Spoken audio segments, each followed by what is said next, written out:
आपका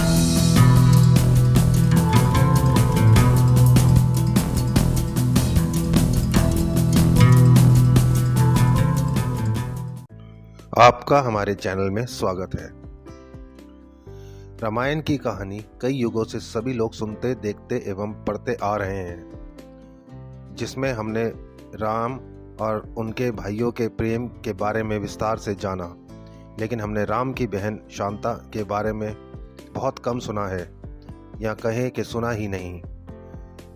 आज हम आपको शांता के बारे में बताएंगे, जिनके बारे में भी सभी को स्पष्ट रूप से कोई जानकारी नहीं है।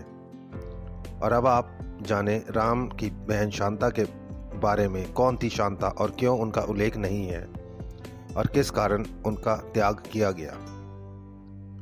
महाराज दशरथ एवं रानी कौशल्या अयोध्या के राजा रानी थे। महाराज दशरथ की दो अन्य रानियां भी थीं, जिनका नाम कैकेयी और सुमित्रा था। सभी जानते हैं कि इनके 4 पुत्र थे, राम, भरत, लक्ष्मण, शत्रुघ्न। लेकिन कम लोगों को पता है कि इन चारों पुत्रों के अलावा उनकी एक बड़ी बहन शांता भी थी। शांता कौशल्या माँ की पुत्री थी। शांता एक बहुत होनहार कन्या थी। वो हर क्षेत्र में निपुण थी।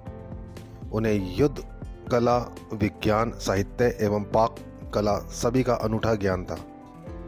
अपने युद्ध कौशल से वह सदैव अपने पिता दशरथ को गौरवान्वित कर देती थी। एक दिन रानी कौशल्या की बहन रानी वर्षणी अपने पति रोमपद के साथ अयोध्या आती हैं। राजा रोमपद अंग देश के राजा थे। उनकी कोई संतान नहीं थी। एक समय जब सभी परिवारजन बैठकर बातें कर रहे थे, तभी वर्षणी का ध्यान राजकुमारी शांता की तरफ पड़ा और वे उनकी गतिविधि एवं शालीनता को देखकर प्रभावित हो गईं और करुण शब्दों में यह कहने लगी कि अगर उनके नसीब में संतान हो तो शांता के समान सुशील हो। उनकी यह बात सुनकर राजा दशरथ उन्हें अपनी शांता गोद देने का वचन दे बैठते हैं।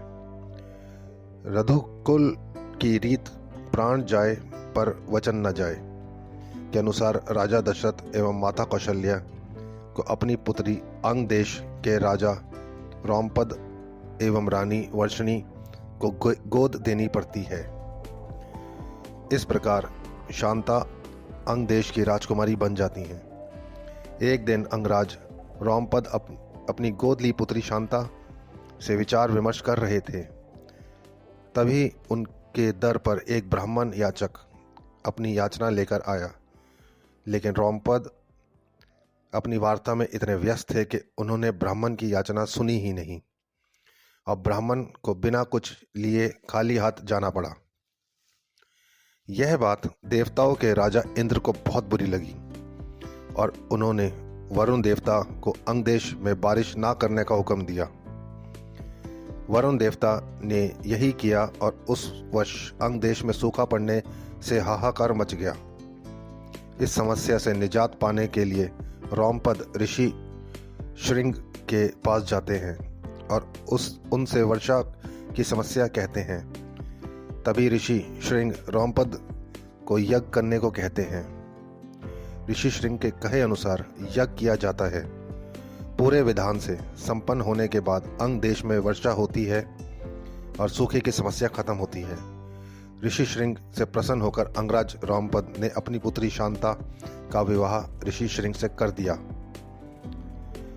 शांता के बाद राजा दशरथ की कोई संतान नहीं थी। वह अपने वंश के लिए बहुत चिंतित थे। तब वे श्रृंग ऋषि के पास जाते हैं और उन्हें पुत्र कामाक्षी यज्ञ करने का आग्रह करते हैं।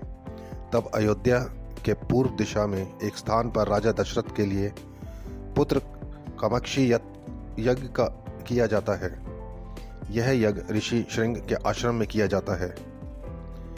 आज भी इस स्थान पर इनकी स्मृतियां हैं। इस यज्ञ के बाद प्रसाद के रूप में खीर रानी कौशल्या को दी जाती है, जिसे वे छोटी रानी कैकेयी से बांटती हैं।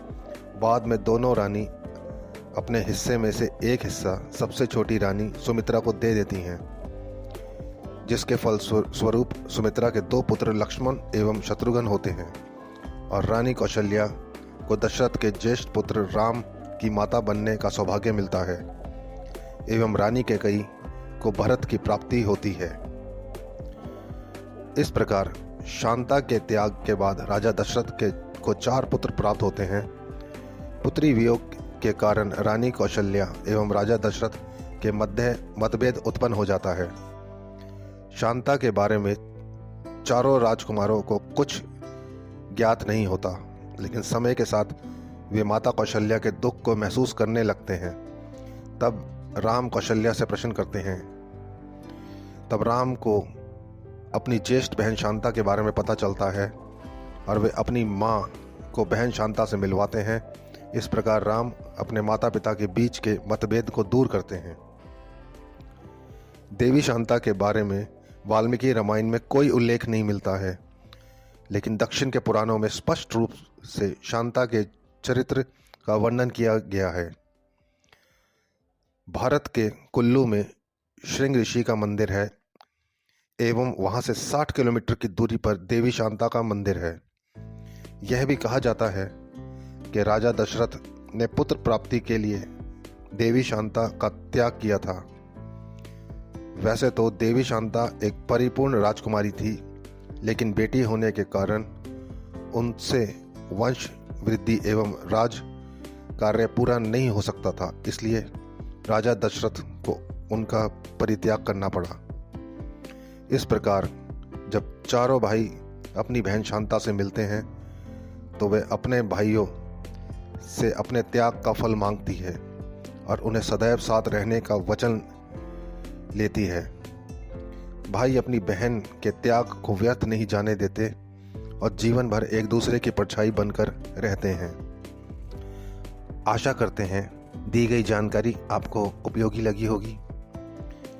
वीडियो अच्छा लगा हो तो लाइक एवं शेयर कर दीजिएगा एवं चैनल को सब्सक्राइब कर दीजिएगा। जल्द मिलते हैं एक नए एवं रोचक वीडियो के साथ। धन्यवाद।